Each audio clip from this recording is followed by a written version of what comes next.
حضرت معاذ بن جبل، حضرت زید بن ثابت، حضرت حنظلہ بن الربیع، حضرت ابی بن کعب، حضرت جہیم بن السلت اور حضرت الحسین النمیری تھے۔ دیکھیں انہوں نے جو کاتبین کے نام لکھے ہیں اس میں علی ابن ابی طالب کا پہلا نام ہے، ابو سفیان کا دوسرا نام ہے۔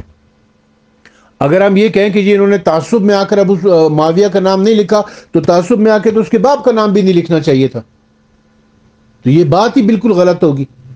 اور یہ ہے بھی ویسے سنی عالم، سنی کو ابو سفیان سے کیا تعصب ہے؟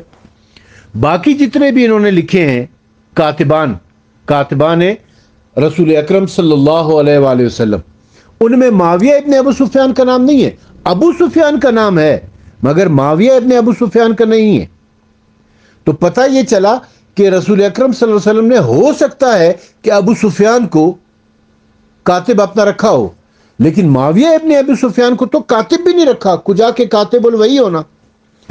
اب وہابیوں کے پسندیدہ مورخ حافظ ابو الفدا عماد الدین ابن کثیر دمشقی، جس کی کتاب تاریخ ابن کثیر بنام البدایہ والنہایہ، اس کی جلد نمبر 5 میں، جلد نمبر 5 صفحہ نمبر 470 کے اوپر کاتبان وحی کا بیان ہے۔ یہ پورا ایک انہوں نے چیپٹر کاتبان وحی کے بارے میں لکھا ہے اور اس میں تفصیل کے ساتھ ایک ایک کاتب کی ڈیٹیل بیان کی ہے۔ چیپٹر کا نام ہے کاتبان وحی کا بیان، جلد نمبر 5 ہے اور صفحہ نمبر 470۔ جو کچھ اس میں لکھا ہوا ہے وہ میں آپ کو پڑھ کے سناتا ہوں۔ لکھا ہے کہ ابو زیمل سماک بن ولید سے بحوالہ ابن عباس روایت کی ہے کہ حضرت ابو سفیان نے عرض کیا، یا رسول اللہ 3 باتیں مجھے عطا فرما دیں۔ آپ نے فرمایا بہت اچھا۔ ابو سفیان نے کہا مجھے حکم دیجئے تاکہ میں کفار سے اس طرح جنگ کروں جیسے میں مسلمانوں سے جنگ کرتا تھا۔ آپ صلی اللہ علیہ وسلم نے فرمایا بہت اچھا۔ پھر کہا معاویہ کو اپنا کاتب بنا لیجئے۔ دیکھیں یہاں پر بھی معاویہ کو کاتب بنا لینے کے الفاظ ہیں، کاتب الوحی کے الفاظ نہیں ہیں۔ پھر کہا کہ معاویہ کو اپنا کاتب بنا لیجئے۔ آپ صلی اللہ علیہ وسلم نے فرمایا بہت اچھا۔ یہ اس نے حدیث لکھی، یہ وہی حدیث صحیح مسلم والی ہے۔ پھر لکھتے ہیں کہ حافظ ابن کثیر خود لکھ رہا ہے، لکھتا ہے کہ میں نے اس حدیث کے لیے ایک الگ جلد اس وجہ سے تیار کی ہے کہ اس میں ابو سفیان نے رسول اللہ صلی اللہ علیہ وسلم کے ساتھ ام حبیبہ رضی اللہ تعالی عنہ کی تزویج کا مطالبہ کیا ہے، بلکہ اس میں ابو سفیان کے امیر بنانے اور امیر معاویہ کو حضور کے ہاں منصب کتابت توفیق کرنے کا ذکر بھی محفوظ ہے، اور یہ تمام لوگوں کے درمیان ایک متفقہ بات ہے۔ اب رہی حدیث تو حافظ ابن عساکر نے اپنی تاریخ میں حضرت معاویہ کے حالات میں بیان کیا ہے کہ ابو غالب بن البنا نے ہمیں بتایا کہ ابو محمد جوہری نے ہمیں خبر دی کہ ابو علی محمد بن احمد بن یحییٰ بن عبداللہ العطشی نے ہمیں بتایا کہ احمد بن محمد البورانی نے ہم سے بیان کیا کہ السری بن عاصم نے ہم سے بیان کیا کہ حسن بن زیاد نے ان قاسم بن بہرام ان ابی زبیر ان جابر ہم سے بیان کیا کہ رسول اللہ صلی اللہ علیہ وسلم نے حضرت معاویہ کے کاتب مقرر کرنے کے بارے میں جبرائیل سے مشورہ طلب کیا تو انہوں نے کہا کہ اسے کاتب بناؤ، وہ امین ہے۔ پھر لکھتے ہیں کہ یہ حدیث غریب بلکہ منکر ہے، یہ حدیث غریب بلکہ منکر ہے، یہ منکر حدیث ہے، اور یہ السری بن عاصم و ابو عاصم المہزانی، یہ السری بن عاصم وہ ابو عاصم المہزانی ہے جو المعتز باللہ کو ادب سکھاتا تھا، یعنی راوی کے بارے میں بتا رہے ہیں۔ یہ راوی جو ہے السری بن عاصم، یہ کون ہے اصل میں؟ یہ ابو عاصم المہزانی ہے جو کہ معتز باللہ جو عباسی خلیفہ تھا اس کو ادب سکھاتا تھا۔ ابن خراش نے حدیث میں اسے کاذب قرار دیا ہے، یعنی یہ راوی جو ہے یہ کاذب ہے، اور ابن حبان اور ابن عدی کہتے ہیں کہ یہ حدیث چرایا کرتا تھا۔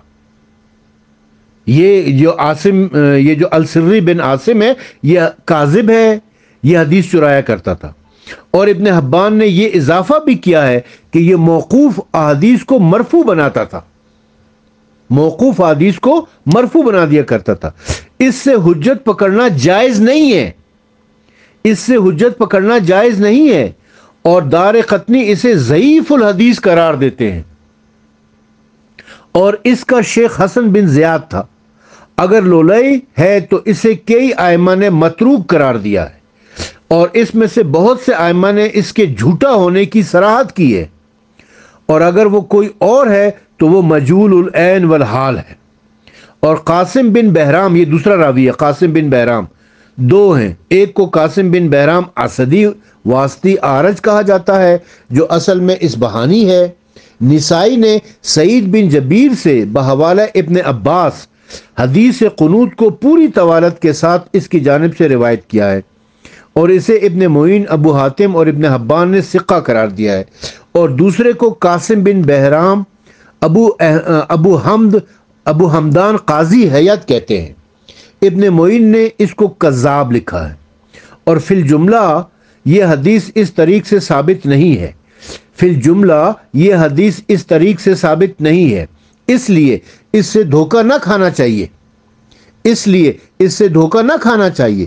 تعجب ہے کہ حافظ ابن عساکر نے اپنی جلالت شان اور اپنے زمانے کے اکثر محدثین، بلکہ زمانے کے سے پہلے کے محدثین سے بھی فن حدیث میں ماہر ہونے کے باوجود کس طرح اس حدیث کو اور اس قسم کے دیگر بہت سی احادیث کو اپنی تاریخ میں درج کر دیا۔ پھر وہ ان کا حال بھی بیان نہیں کرتے، اور نہ ہی ان کی طرف کوئی ظاہری اور خفیہ اشارے کرتے ہیں، اور ان قسم کی مہارت پر اعتراض پایا جاتا ہے۔ دیکھیں، اب یہ راز کھل گیا ہے کہ یہ جو روایت بیان کی گئی ہے، یعنی یہ جو مسلم والی روایت ہے، اس مسلم والی روایت کے اندر جو تین مطالبات کیے تھے، یہ حدیث منکر ہے، یہ حدیث ضعیف ہے۔ کیوں منکر اور ضعیف ہے؟ ایک تو میں نے آپ کا ٹیکنیکل پوائنٹ پہلے بتا دیا، اس لیے کہ ابو سفیان کہتا ہے کہ میری بیٹی سے شادی کر لو، حالانکہ بیٹی شادی تو ہو چکی ہے، وہ تو 8 ہجری میں مسلمان ہوا ہے، شادی 6 ہجری یا 7 ہجری میں ہو چکی تھی۔ دوسرا، حافظ ابن کثیر نے ابن عساکر کی اس روایت کو مسترد کرتے ہوئے لکھا ہے کہ یہ حدیث غریب اور منکر ہے۔ اس کے دو راوی السری بن عاصم اور دوسرا راوی جو ہے اس کا دوسرا راوی قاسم بن بہرام، یہ دونوں ضعیف راوی ہیں، یہ دونوں کاذب ہیں، یہ دونوں متروک ہیں۔ تو جس حدیث کے دو راوی غیر سکہ ہوں، دو راوی کاذب ہوں، دو راوی جھوٹے ہوں، دو راوی متروک ہوں، اس حدیث کے اوپر کیسے اعتبار کیا جا سکتا ہے؟ پس اہل سنت کی کتابوں سے اور خاص طور پر بنو امیہ کے بڑے حامی ابن کثیر دمشقی کی کتاب سے یہ ثابت ہو جاتا ہے کہ یہ جو حدیث ہے اس کے کاتب ہونے والی حدیث، کاتب الوحی تو دور کی بات ہے، وہ تو خیر سوال پیدا نہیں ہوتا ہے، کاتب ہونے والی حدیث بھی ضعیف ہے، اس کے اوپر وہ منکر ہے، اس کے اوپر اعتبار نہیں کیا جا سکتا ہے۔